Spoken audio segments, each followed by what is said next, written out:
இருந்து இரவு மட்டும் ஒரு தமிழ் வாழ்வதற்கு இருக்கும். கோலம் போடுவதற்கு, பாட்டு பாடுதல், கிரிக்கெட்டு, இப்படியான விளையாட்டு எல்லா கலைக்கும் எழுத படிப்பது இல்லை. இந்த மகிழ்வான வாழ்வு எங்களோட ஆதி நாங்கள் வாழ்ந்த முதல் இருந்தபோது இப்படி மகிழ்வாரு. அதை அவர் சேர் செய்யாங்க. முன்னூறு சேர் இந்த வீட்டுக்கு 7 ஒரு சேவர் கட்டாது என்பது அவர் 7 பேரையும் அவர் அந்த இலக்கிய குடிகள் சொன்னாங்க. இலக்கிய குடி இன்றைக்கு கிராமத்துக்கு சாய்க்கு பேசுகிறாங்க. உங்களுடைய இலக்கிய குடியிருக்குன்னு சொல்லியிருக்கீங்கள். இதில் உங்களுடைய எல்லா வரைக்கும் கனவு உடம்புடைய இருக்குது. எனக்கு என்ன கனவுன்னா, இங்கே நான் ஒரு 6 மாதம் எனக்கு தமிழ் பள்ளியில் படிப்பிச்சிருக்கேன். விவசாய நகரத்தில் இப்படி படிப்பிச்சேன். அந்த அனுபவத்தில் நான் ஒரு முதல் தலைமுறை நான் இங்கே பிறந்த பிள்ளைகள் வர்றதோட நான் கலைச்சி அடைய ஃப்ரெண்ட்ஸுக்காக வச்சு அடைய நன்மைகள் எப்படி இருக்கு அப்படின்றத நான் பார்க்கிறேன். அப்படி பார்த்துட்டு இந்த பிள்ளைகளுக்கு படிப்பிக்கிற கல்வித்திட்டம் சரி, படிப்பிக்கிறவர்களும் சரி, அவர்கள் ஒருபோதும் அந்த நன்மையை பற்றிய எல்லா ஆராய்ச்சியும் வழங்காமல் இந்த திட்டங்களை வைத்து அவர்கள் ஒரு குதிரை சவாரி செய்வார்கள் தான் என்று எண்ணம். அப்ப நான் இதுக்கு மாறிடாக இந்த குடியோடு என்னுடைய கனவு இப்படி இருக்கு அப்படின்னா, ஒரு கல்ச்சுரல் தமிழ் கலாச்சாரத்தோடு இலக்கியம் எல்லாம் சேர்ந்து ஒரு முகாமை நான் அந்த நிலத்தில் அமைச்சு இப்ப வேற எந்த நாட்டில் இருக்கிற தமிழ் குழந்தையும் சரி, அல்லது வேறு மொழி பேசுகிற வேறு பிரெஞ்சு குழந்தையாக இருந்தாலும் சரி, இந்த தமிழ் கல்ச்சரையும் இந்த மொழியையும் இந்த அடிப்படைகளையும் புரிஞ்சு அதை வாழ்ந்து இருக்குன்னா அதைக்கு ஒரு பொதுக்கிழமை 2 கிழமை முகாம். அதை உடுப்போட வரலாம். உணவு காலையில் இருந்து இரவு மட்டும் ஒரு தமிழ் வாழ்வதற்கு இருக்கும். கோலம் போடுவதற்கு, பாட்டு பாடுதல், கிரிக்கெட்டு, இப்படியான விளையாட்டு எல்லா கலைக்கும் எழுத படிப்பது இல்லை. இந்த மகிழ்வான வாழ்வு எங்களோட ஆதி நாங்கள் வாழ்ந்த முதல் இருந்தபோது இப்படி மகிழ்வாக இருந்தது. அதை வேடி கட்டுவதற்கு, பெண்களோட சாலை கட்டுவதற்கு, ஆட்டம் பாட்டம் எல்லாரோடையும் சேர்த்து அவர்கள் ஒரு நிலம் இங்கே தங்கி போவது. எனக்கு நோக்கம் படிப்பிக்கிறது இல்லை. இந்த மனிதர்கள் இந்த மொழியை பற்றி ஒரு ஆசையை தூண்டி விடுற மாதிரி ஏதாவது செய்வோம். அப்படி தூண்டி விட்டாலே இப்ப இருக்கிற எல்லா வசதிக்கும் இப்ப லெத்திசியா ஒரு உதாரணம். அவள் தமிழ் மண்ணுக்கு போகவில்லை. இங்கே இருந்து இந்த தமிழில் எவ்வளோ பிடிச்ச அவர்களுக்கு ஒரு மொழிபாளர் தேவைக்குரிய இந்த தெற்காசியா என்ற சிறந்த மூன்றாவது சுவாசத்தின் சலாமலை கிடைக்கிறது. எங்களுக்கு எல்லாருக்கும் ஒரு தெரியும். அதை தமிழ் லெத்திசியா. ஆனா எந்த குழந்தைகளாக இந்த பணியை செய்திருக்கும். இதுவரைக்கும் எவ்வளவு முயற்சியாக இருந்திருக்கும். அப்படி என்ன காரணம் நாம் கேட்க அதைக்கு இது பற்றிய ஒரு நல்ல அபிப்பிராயம் இல்லை. அடுத்த தலைமுறை என்னோட வீட்டில் பேரன்ஸும் நடந்து கொள்ற முறைகள் அதைக்கு ஒட்டரைக்கு அப்ப நான் ஒட்டரைக்கிறதுக்கு இப்படி ஒரு முகாம் அமைச்சு அதைக்கு இந்த ஆசிரியர் தூண்டி விடுற இலக்கிய குடியில் வெற்றி பெற வாழ்த்துக்கள். உங்களுடைய இலக்கிய குடிலுக்கு இன்னும் எவ்வளவு காலம் நான் நினைக்கிறேன். வார இந்த இப்படியான காலத்தில் 6 வருஷம் நடந்தா பள்ளி வீதி அந்த காலகட்டத்தில் அறிவிக்க செய்து ஒரு முயற்சியாக ஆரம்பிக்கிறோம். அதுக்கு அதை வெறும் வாழ்க்கையில் இருந்தாங்கன்னா அதுக்கான சட்ட ரீதியான ஒரு எல்லாமே பதிவு செய்து ஒரு எழுத்தாளர் பெறலாம். அவருக்கு ஒரு விபத்தோ அல்லது நதிக்க உடனே போலீஸ் என்ன பிடிக்கிறாங்க. எல்லா வகையான சட்ட ரீதியான நடைமுறைகள் முடிஞ்சாங்க. அது ஒஃபீஷியலாக பிரெஞ்சிலும் தமிழிலும் ஆங்கிலத்திலும் ஆரம்பித்தார்.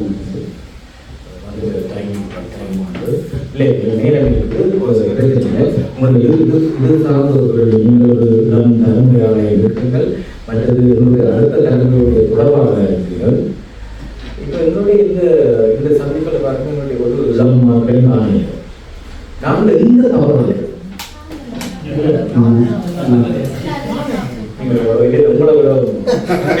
எழுதி வச்ச கேள்வி இது நாங்கள் எங்களோட மூத்த தலைமுறை எங்களோட குழந்தைகள் நான் என்னுடைய மகளிடம் நிறைய படிக்கிறேன். அவள் ஒரு பெரிய வழிகாட்டியாக எனக்கு இருக்கிறாள். அவள் 9 வயது.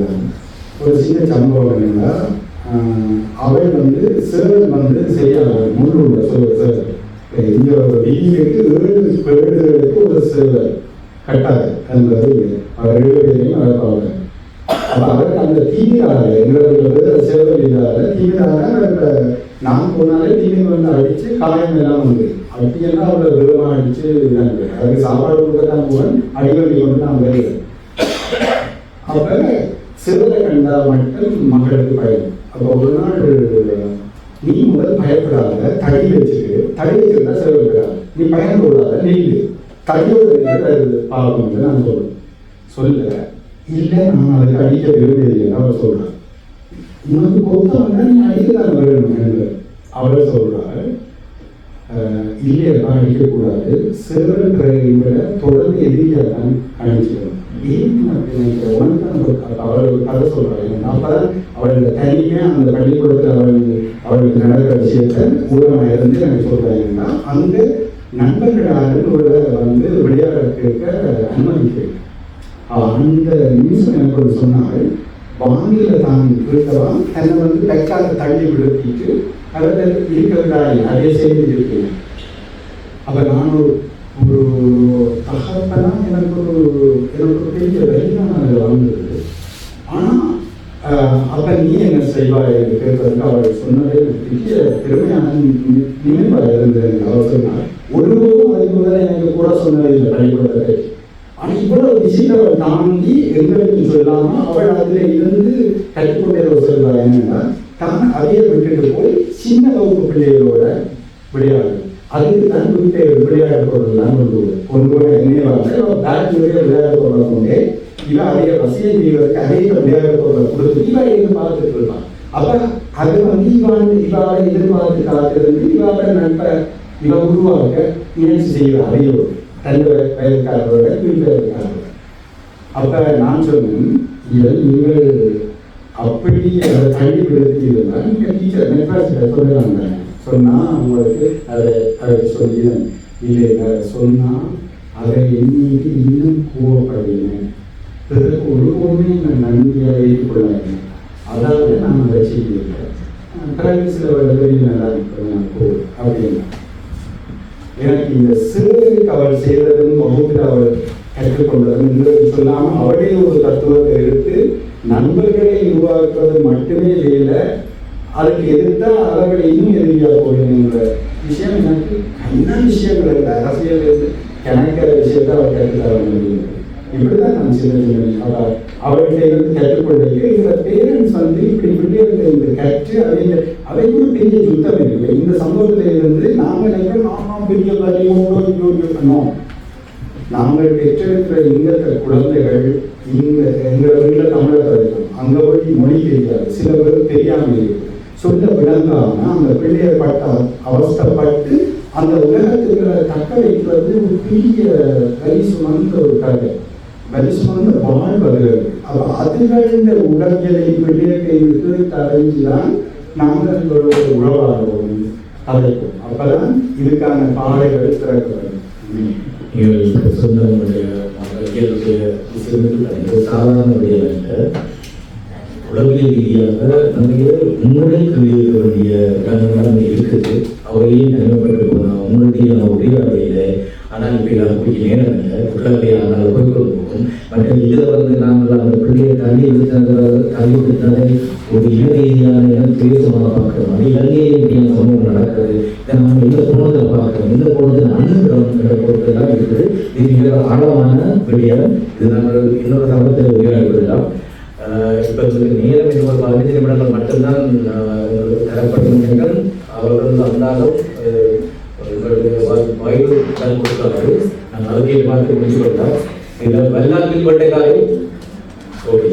நாங்கள் இதில் அழுந்த கதையுள்ள வாசிக்கிறதாக திட்டமிட்டிருந்தார்கள். ஆனால் 10 நிமிடங்கள் நீங்கள் காண மாட்டீர்கள். பசி நீங்கள் புரியாதவள் நீங்கள் அந்த கதையை நீங்கள் சுருக்கமாக சொன்னாலே போதும். அந்த கதையை ஒட்டி நாங்கள் உரையாடுகிறோம். என்றால் இது ஒரு அதுக்கு முன்னுக்கு நான் நகரத்தை கேள்வி விட்டுருவாங்க.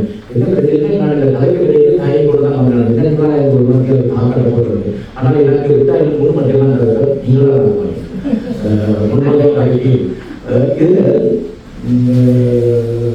ஓகே வெள்ளாண்மை போயிட்ட கதை நம்ம அதுவே நீங்கள் கதையில் சாரம்சத்தை மட்டும் சொன்னீங்கன்னா அது நாங்கள் விளையாடலாம். இது இன்னொரு விஷயம் சொல்ல வந்துச்சு, இந்த அகண்ட புத்தகங்கள் வந்து கனாக்கிட்ட போகையில் படிப்படியில் அகண்ட 3 புத்தகங்கள் வந்து மற்ற ஒரு வெளியீடு ஒரு செய்யாதில்லை ஒரு இல்லை. ஒரு புத்தகத்தை எழுதுவதற்கு இல்லாதே போல எனக்கு இந்த குழந்தைகள் கூட இல்லை கொஞ்சம் பண்ணால் நான் புத்தகங்களை கொண்டு வரலாம். அதுக்கு அதுக்கு ஒரு தயக்கம் இருக்குது. கொண்டு வந்து புத்தகத்தை வெளியில் கொண்டு வந்து தயக்கம் இருக்குது. என்ன தயக்கம் சொல்லிங்கன்னா நம்ம அடுத்த அது ஒரு தனிப்பட்ட நிலையில கூட இருக்கலாம். ஆனால் எனக்கு ஆழமான விமர்சனம் வந்து தமிழ் சமூகத்தை பொறுத்தவரையில் அதிகமான சமூகங்கள் வந்து எழுத்தாளர்களை மிக கொண்டாடுறார்கள்.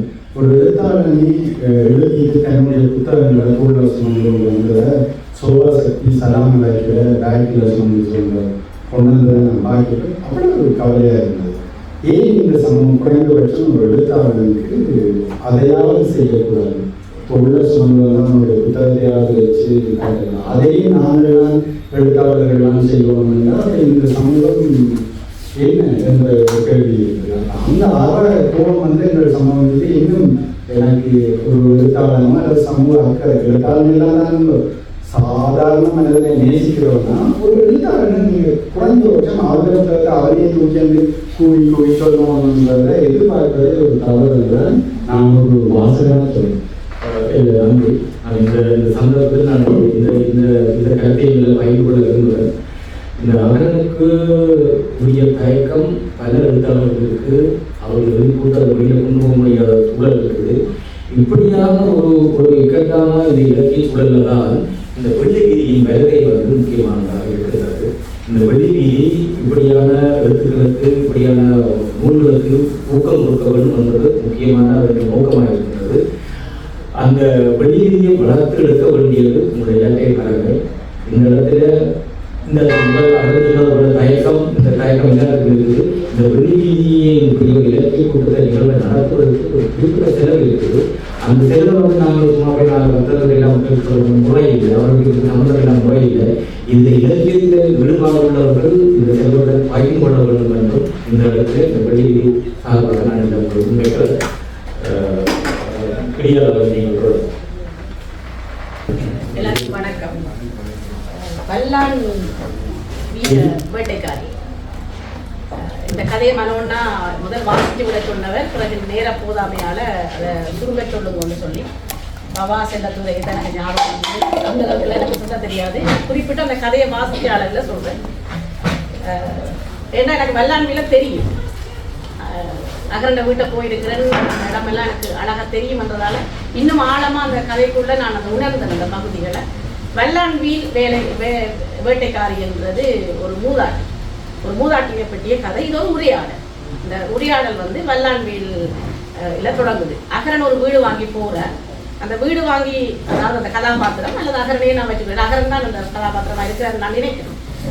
வீடு வாங்கி போகிறேன். வீடு வாங்கி போய் கொஞ்ச நாளில் அங்கே ஒரு களவு போகுது. ஆனால் இவர்களுக்கு அந்த களவை பற்றி தெரியாது. 6 மாதம் கழிச்சு தான் அந்த களவை பற்றி தெரிய வருது. அதுக்கெல்லாம் அங்கே ஒரு மூதாட்டி ஒரு ஆள் இருக்கிறார். அந்த மூதாட்டியை யாருக்கும் பிடிக்காது. ஒரு பிரெஞ்சு மூதாட்டி இருக்கிறார் அந்த கிராமத்தில். அந்த மூதாட்டியை அந்த கிராமத்தில் இருக்க யாருக்குமே பிடிக்காது. ஏன் நகர பிதா கூட அந்த மூதாட்டியை பிடிக்காது. எல்லாரும் அந்த வீடு வாங்கி வந்த புது வீடு வாங்கி வந்த அந்த நபர்கிட்ட சொல்லினோம், கவனமாயிரு, இவளோட சேராத, இவ கொஞ்சம் கொள்ளாத, இவ கொஞ்சம் பிரச்சனையாளன்னு சொல்லினோம்.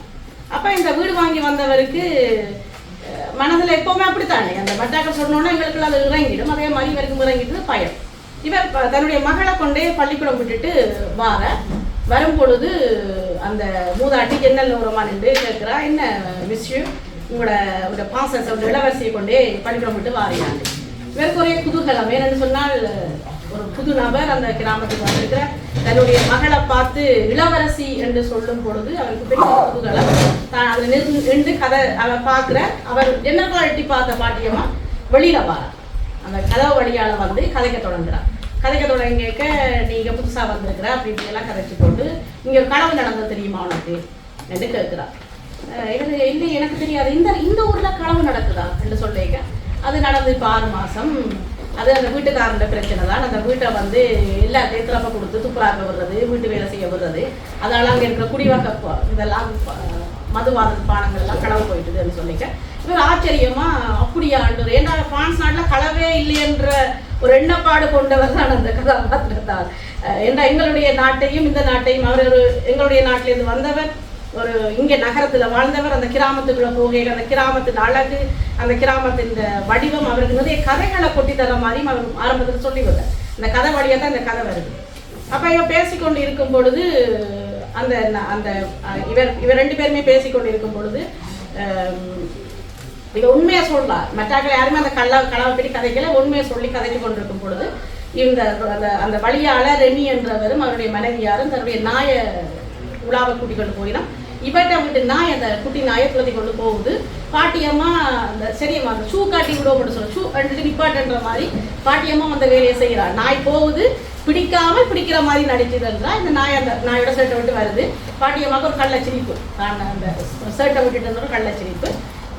மூதாட்டியம்மா தான், நான் ஒரு குறும்புக்கார மூதாட்டியம்மா. அந்த மூதாட்டியம்மா அப்போ கதைச்சு கொண்டிருக்கேன், உனக்கு எங்கள் வீட்டை பற்றி தெரியுமா என்று இந்த அந்த வீட்டை வாங்கின தன்னுடைய வீட்டை பற்றி கேட்குற. இல்லை அதுக்கு முதல்ல கேட்குற, நீ இந்த கிராமத்தில் நீ இந்த கிராமத்துக்கு நீ தான் முதல் ஆளாண்ட. நான் தான் இந்த கிராமத்தில் முதலாக வந்து இருந்தேன்னா இந்த வீட்டு இந்த சுவருக்கு பின்னுக்கு, அதாவது இந்த வீட்டில் தான் நான் பிறந்த நான் என்ற மாதிரி அவள் சொல்கிறான். அப்போ இந்த கிராமத்துக்கு அவள் தான் மூத்தாள் என்ற ஒரு திமிர் அவளுக்கு இருக்குதுன்றதை இவர் புரிஞ்சு கொள்கிறேன். தன்னுடைய வீட்டை பற்றி கேட்குறேன், நான் வாங்கின வீட்டை பற்றி தெரியுமா உனக்குன்னு சொல்ல. 1900 ஆண்டு காலப்பகுதியிலேயே அந்த வீட்டில் இப்படி இருந்தது. 2ஆம் உலக அதில் வந்து ஃபாரஸ்டியர் ஃபேமிலியோடு இருந்தது குடும்பம் ஒன்று. 2ஆம் உலக போரில் வந்து பரசுக்குள்ள ஒரு ஜெர்மனிய வீரன் வந்து மாறி அந்த தவறுப்பட்டு விழுந்துட்டான். அந்த விழுந்தவனுக்கு அந்த ஃபாரஸ்டியருடைய மனைவியார் வந்து உணவளிக்கிறார். உணவளித்ததால் அங்கே அந்த ஜெர்மனிய படைகளுக்கு எதிரான யாரோ ஒருவர் அந்த வீட்டு தோட்டத்திலேயே அந்த மனைவியாரை சுட்டு கொலை செய்திருந்தார். அந்த வழி தாங்காமல் அந்த ஃபாரஸ்டியரும் அந்த கணவராரும் இறந்து போகிறார். அவைக்கு 4 பிள்ளைகள், 2 ஆண் பிள்ளைகள், 2 பெண் பிள்ளைகள். அவர்கள் இருவருமே பிறகு அந்த ஜெர்மனியாக்களுக்கு உளவு மாறி அந்த இது செய்து கொண்டிருக்கிறார். ஆனால் அவர்களை யாருமே திருமணம் செய்து கொள்ள விரும்பாமல் அவையெல்லாம் தனிப்பட்ட ஒரு தள்ளி வைக்க குடும்பம் மாதிரி பார்க்கப்படுது. எனக்கு இந்த ஈழத்தோட இதை கனெக்ட் பண்ணக்கூடியதாக இருக்குது. தள்ளி வச்சு அந்த இவரை சேரக்கூடாது, இவரை பழகக்கூடாமே ஆகிட்டு அந்த 2 ஆண்களும் 2 பெண்களுமே திருமணமாகாமலே அந்த வீட்டிலேயே வாழ்ந்து அதே இறந்து போகிறார். அந்த வீட்டை தான் அந்த நபர் வாங்குறார். அதுக்கு பிறகு இவர் தன்னுடைய குடும்பத்தை பற்றி கதைக்கிறார். தன்னுடைய அப்பா ஒரு வேட்டைக்காரனாக இருக்கிறார். வேட்டைக்காரனாக இருக்கும் பொழுது ஒரு காலகட்டத்தில் அந்த 2ஆம் உலக போர் காலகட்டத்தில் எல்லா வீட்டில இருந்துமே ஆண்கள் போருக்கு போகணும் என்ற கட்டாயத்தில் இவரும் போகும் பொழுது ஒரு ஜெர்மனிய இராணுவத்தின் வாகனம் இனிக்க இவர் கடத்தி கொண்டு வந்துடுவார் பெருமையாக. அவர் கொண்டு வந்து பிள்ளைகள் எல்லாம் அந்த வாகனத்தில் ஊர் சுற்றி காட்டுறார். அந்த இராணுவ வாகனத்தில் ஊர் சுற்றி காட்டும் பொழுது அது தெரிய வந்துடுது பிரான்ஸ் அரசாங்கத்துக்கு தெரிய வந்தது புரட்சியாளர்களுக்கு. அப்போ இவரை வந்து இந்த பெண்மணி இந்த 3வது தகப்பனாரை கொண்டே சிறை தண்டனை 6 மாதம் ஆடைகள் இல்லாமல் வைச்சதாக சொல்லப்படுது. அதுக்கு பிறகு இவர் சொல்ற, இப்படி எல்லாம் உண்மையெல்லாம் சொல்றா, எல்லாம் கதைக்கிறா, அந்த மூதாட்டி நல்ல மாதிரி தலைவன்றா, இவன் நல்லவா அல்லது இந்த மக்கள் சொல்றது பொய்யா என்ற ஒரு கேள்வி இவருக்குள்ள எழுது. இவ எல்லாம் கதைக்கிறா, எல்லாம் சொல்றா, நல்ல மாதிரி தானே பழகுறா என்ற ஒரு கேள்வி இவருக்குள்ள எழுது.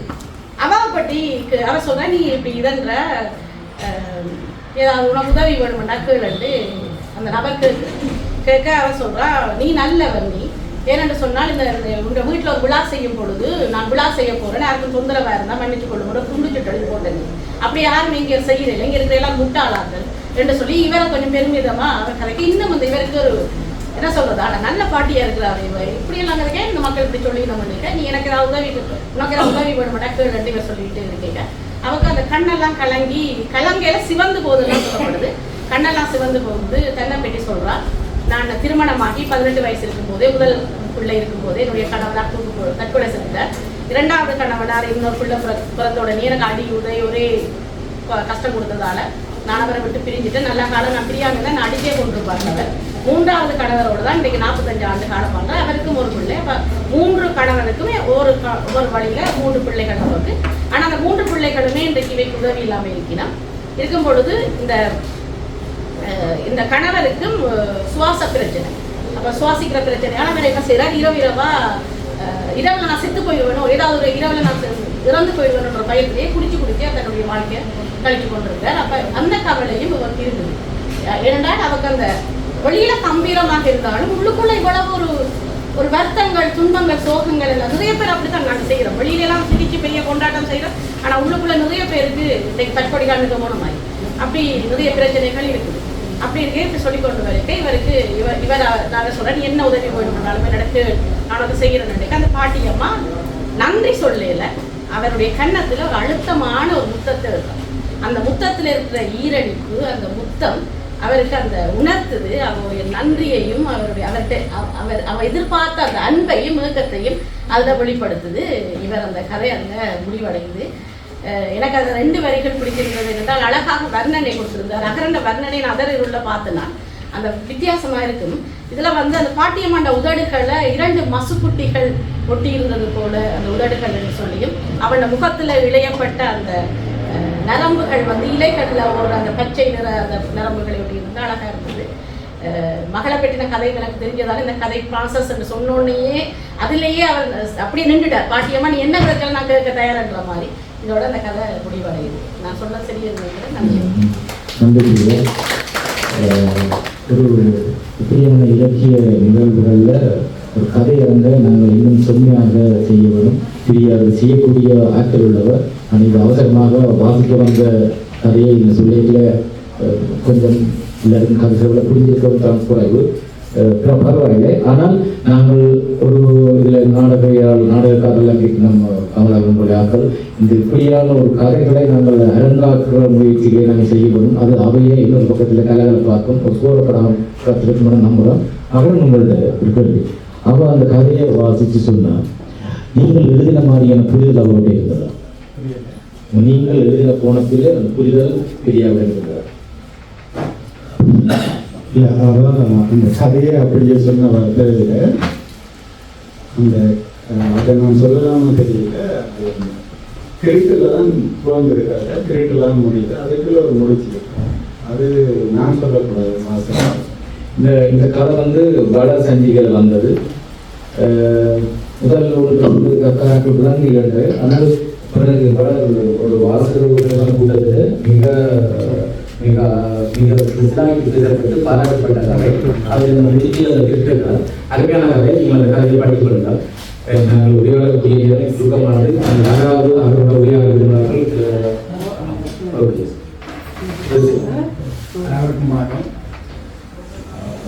இன்றைக்கு இழந்த உரையாடல்கள் நகரம் மன்னவன் சம்பந்தமான உரையாடல் எனக்கு மிகவும் மகிழ்ச்சியாக இருந்தது, உற்சாகமாக இருந்தது. என்றால் பசி எடுக்கிற நேரம், சாப்பிட்ற நேரம் பசித்து கொண்டிருந்தது. நான் அது எனக்கு பசித்த மாதிரி இருந்தது. ஒரு சிறப்பான ஒரு விளையாட்டாக இருந்தது.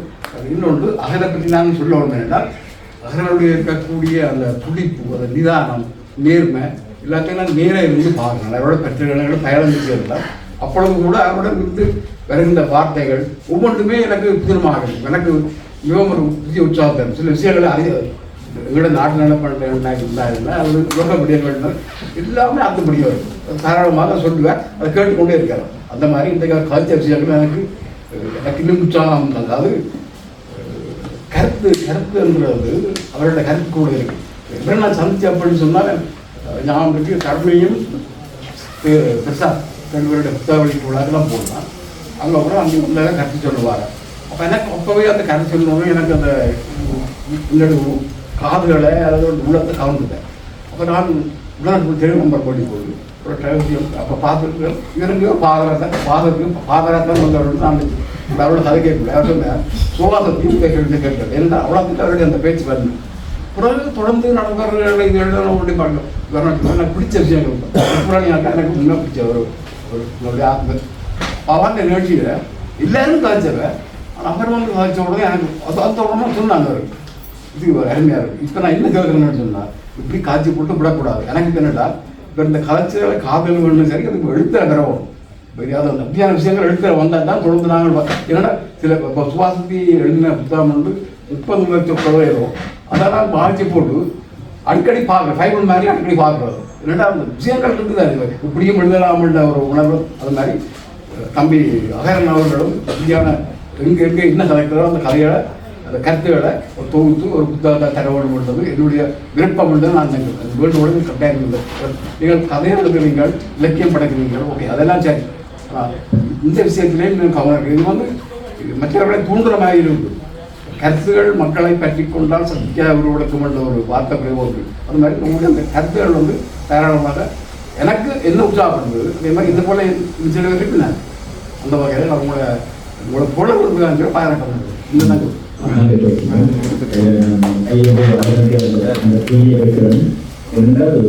அரண் வந்து நல்ல ஒரு நான் முதல் அரணை ஒரு கூட்டத்தை பார்த்து தான் நல்லா இருக்குன்னு சொல்லி. ஆனால் அரண் வந்து உரையாடல் சொன்னால் நான் இனிமேல் கூட்டங்களை பேசுவது இல்லைன்னு முடிவு கூட இருக்கு.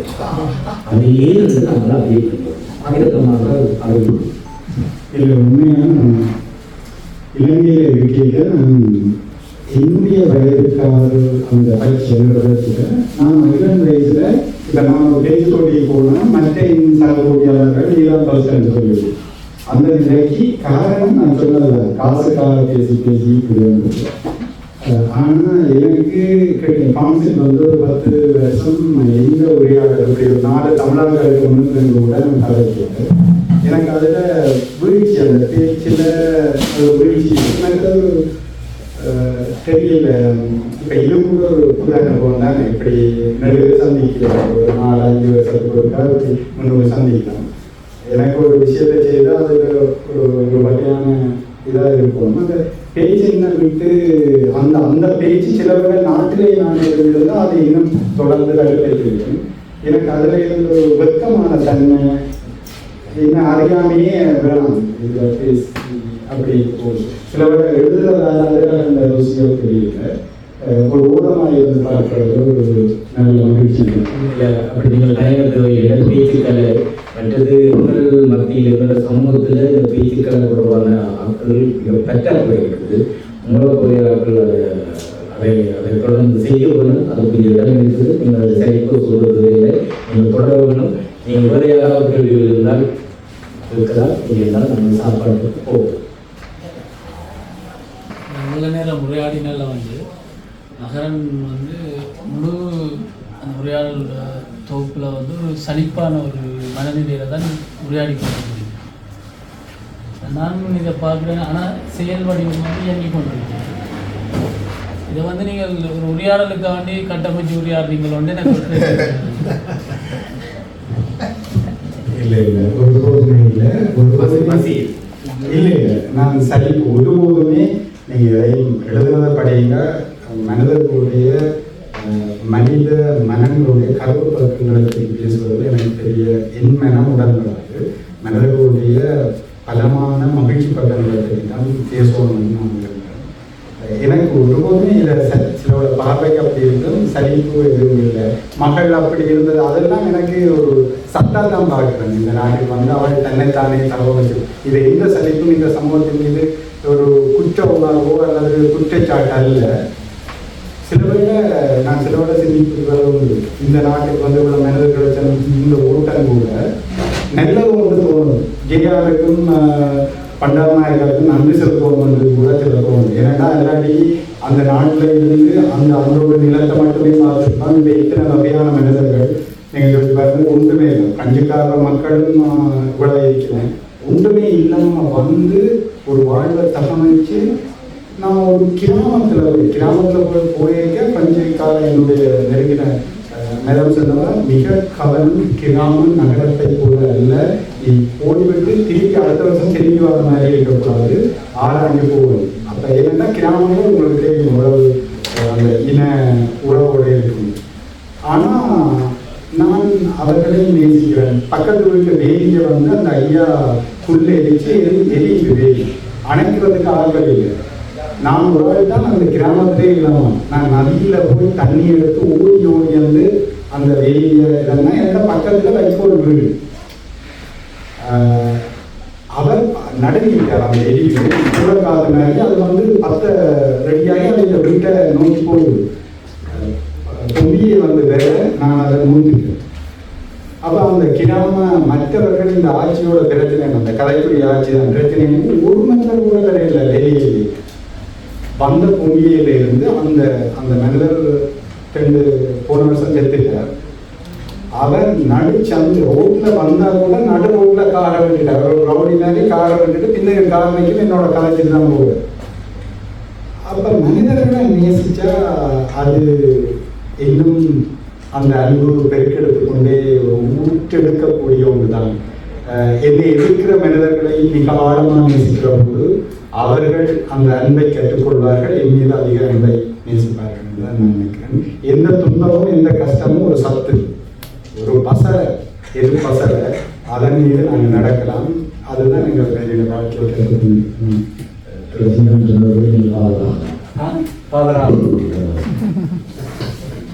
ஒரு கேள்வி. இந்த புலம்பெயர்ந்த இலக்கியங்கள் பற்றி பேசுகிறோம், புலம்பெயர்ந்த வாழ்வு பற்றி வர்ற நாவல்கள் கதைகள். ஆனால் இப்போ இந்த வர்ற தமிழ் நாவல்களில் தமிழர் அல்லாத ஒரு அல்ஜீரியர், ஒரு பிரான்ஸாவர் அல்லது ஒரு மொரோக்கோக்காரர் அல்லது இவர்கள் வந்து சும்மா ஒரு கௌரவ மாதிரி அங்கங்கே வந்துட்டு போகவே தவிர நாவலின் பிரதான கதாபாத்திரங்கள் எனக்கு தெரிஞ்சு லெனின்ஸ் தம்பியில் அது நிகழ்ந்து இருக்குது. அப்படி பிரதான ஒரு 20 பாத்திரங்கள், ஒரு 10 பேராவது தமிழர்கள் அல்லாத பிரதான அந்த நாவலுக்குள்ள பெரிய செல்வாக்க செலுத்தக்கூடிய பாத்திரங்களாக வரக்கூடிய நாவல்கள் பெருசளவில் வர்றது இல்லை. ஆனால் கூட இந்த ஃபேஸ்புக் குறிப்புகள் படிக்கும் போதோ உங்களுக்கு அந்த ஊடாட்டம் கொஞ்சம் அதிகமாக இருக்கிறதா உணர்வு. எதிர்காலத்தில் அந்த மாதிரி நாவல்கள் வருமா? நன்றி இந்த கேள்விக்கு. நிச்சயமாக எனக்கு அந்த அதை நோக்கிய ஒரு சிந்தனை பாய்ச்சல் வந்து எனக்கு இருக்குது, நீண்ட காலமாக இருக்குது. ஏனெண்டா எனக்கு ஒரு பாய்ச்சல் என்னென்னா, நான் வேறொரு பகுதியில் வாழ வலிக்கிட்டதால் நான் பல வகையான மனிதர்களை சந்தித்தாலும் அந்த எனக்கு இந்த மனிதர்களை எழுதணும். ஏனென்றால் நான் எதை யோசிக்கிறேன்னா, இப்போ நாங்கள் வந்து எங்கட நிலத்தை பற்றிய தரவுகளுக்கு கூட பிரிட்டிஷாரினுடைய குறிப்புகளை தான் தேடி போகிறோம். ஆனால் நாங்கள் அகதியாக இவ்வளோ பேர் வந்திருக்கிறோம். இந்த நிலத்தில் நான் என்ன வாழ்ந்தேன், இந்த மனிதர்கள் எனக்கு என்ன தந்தார்கள், எனக்கு என்ன ஊடாட்டம் இருந்ததுன்ற என்னால் எழுத முடியும்னு நம்புகிறேன். என்றால் நான் அந்த மனிதர்களோட வாழ்ந்திருக்கேன். குறிப்பாக இப்போ கிராமத்திலே வாழ்றதால இன்னும் எனக்கு இப்போ நேற்று நீங்கள் விரைக்க நீங்கள் முன்னுக்கு போயிட்டீங்க வாசலுக்கு, முன்வீட்டு கரைன் வந்து குழம்பிடுவா. என்னென்னா அவன் கண்கள் எப்போவுமே கிராம கண்கள் வலுவானதுன்ற மாதிரி எங்களோட வீட்டில் லைட் எரிஞ்சால் கூட வைஃபுக்கு மெசேஜ் போகும். ஏன்னா அவ்வளவு பாதுகாப்பு கரைந்த கண். அப்போ நீங்கள் இப்போ சில விட அவள் வந்து பொலிசுக்கு கூட அடிக்கக்கூட வீட்டில் கார்கள் போகுதுண்டு. ஏன்னா அது அந்த ரோட்டு முடிகிறதாலையும் அவள் வந்து எப்போவுமே அந்த அவதானிப்பில் இருக்கணும். அப்போ உடனே நான் அவாக்கு அடித்து இப்போ என்னுடைய நண்பர்கள்லாம் வந்திருக்கேன்னா நான் இன்றைக்கு நிற்பேன், நாளைக்கு தான் போவேன். ஏன்னா இந்த கோழிக்கு நான் இல்லாத போது சாப்பாடு போடுறதுல இருந்து எல்லாம் கறி. அப்போ அவ்வளவு நெருக்கமாக எங்களை உணர்வு முழு அவ சொல்லுவா, சாமத்தில் உனக்கு கறிக்கிறதுன்னு தேவையாண்டா கூட நீ வந்து தட்டண்டு மனைவிக்கு சொல்லுவாங்க. இப்படியான உறவுகள் யாருக்கு கிடைக்கும்? அதுவும் ஒரு கிராமத்துக்கு போய் நாங்கள் வாழ. அப்போ நிச்சயமாக அதை நான் அதுக்கு முதல் என்ன இதுன்றா, நான் நிறைய பிரெஞ்சு இலக்கியம் படிக்கிறேன். எனக்கு இப்போ அடுத்த 2 ஆண்டு திட்டம் வந்து நான் பிரெஞ்சு மொழிய முறைப்படி நிறைய வடிவாக ஒரு வாசித்து நல்ல இலக்கியத்தை புரிஞ்சுக்கிற அளவுக்கு படிச்சுட்டு பிரெஞ்சு இலக்கியத்தை நான் தமிழுக்கு நிகராக படிச்சுட்டு நான் நிச்சயமாக ஒரு நாவல் வந்து நிச்சயமாக எதிர்காலத்தில் எழுதுகிறேன். முழுமையாக இந்த வாழ்வை பிரெஞ்சு மக்களோட நான் வாழ்வது. அரசியல் வந்து கண்டமான பாத்திரம் வந்து இவருக்கு நான் கிராமத்தில் இருக்கிற தனி ஒரு ஆள். அப்போ அந்த சூழ்நிலையில் நான் வந்து கண்டமான இருக்குது. அடுத்து இன்னொன்று நீங்கள் கேட்டதில் மிக முக்கியமான விஷயம், சில விட சுவிஸ், ஜெர்மன் அந்த இடங்கள் பார்த்துருக்கிறார்கள். கணித பொறுத்தவரையிலே நாங்கள் இன்னும் ஒன்றுக்குள்ளேதான் பொதுவாக அடுத்த பாத்திரங்களோடு நாங்கள் வாழை 11 சந்தர்ப்பம் இருக்கு. ஆக மீதி கொண்ட இந்த தொழிற்கூடங்களில் இருக்கிற இடங்களில் சில பாத்திரங்கள் வந்து போகிறத அவரோடு நாங்கள் அது அண்ணனோட முடியுது அல்ல, அவர்களுக்கான குணங்களாக தான் இருக்கு. ஆனால் அவரோடு நாங்கள் மனம் விட்டு அடுத்த தலைமுறை வந்து இப்போ திருமண பந்தங்களில் போகுது வருது, இனி தமிழில் வருமானம் நாங்கள் நம்புவோம். அதில் ஒரு சின்ன பிரச்சனை இருக்கு. நாங்கள் அதை கவனித்தோம். நீங்கள் சொன்ன விஷயங்கள் நல்ல ஐரோப்பிய நாடுகளை பொறுத்தவரையில் கருத்தின மக்களுக்கும் ஆசிரியன மக்களுக்கும் எதிரான ஒரு இனவாத சிந்தனை முறை வந்து நடைமுறையிலும் இன்ஸ்டிடியூஷனலைஸ்ட் ஆகியிருக்கு. அந்த தாக்கங்களாலே முதல் தலைமுறையினர், நான் தமிழ் மக்கள் என்று சொல்கிறேன், அனைத்து பாதிரியர்களோ அல்லது அரசியல் மக்களோ வந்து தனித்தனியாக தாங்கள் கூட்டமாக வாழ்வதற்கான ஒரு காரணம் வந்து இந்த நிலவாத சிந்தனை காண்பதையும் அதன் நடைமுறை என்றும் இப்போ நீங்கள் குறைவெல்லாம் சொன்னாலும் இன்றைக்கு இப்போ இதுக்கான ஆதரவு வந்து இந்த நாட்டில் மிக பலமாக இருக்கின்றது. அதே மாதிரி தான் நான் முக்கிய கல்லூரி நான் இப்போ நாங்கள் அந்த நிறவாத சிந்தனை முறை ஒரு வெள்ளையின ஆதிக்க சிந்தனை முறையுடன் சேர்ந்து அந்த விஷயத்தை நாங்கள் அவதானிக்கிறோம். நீங்கள் சொன்ன விஷயங்களில் நான் உடன்பாடு இருக்கு. இப்போ உங்களுடைய மகளும் எனக்கு கொஞ்சம் அது தாக்கமாக தான் இருந்துச்சு. என்னென்னா அந்த பிள்ளை வந்து அதுவும் ஒரு நிறவாத சிந்தனையின் தாக்கம்னு தான் நான் பார்க்குறேன். அப்போ அவள் அட்ஜஸ்ட் பண்ணி போகிறான். ஆனால் அதே நேரம் அவனுடைய உளவியல் எவ்வாறு பாதிக்கப்பட்டிருக்கின்றது ஒரு கவனத்தில் எடுக்க வேண்டிய விஷயம் தான்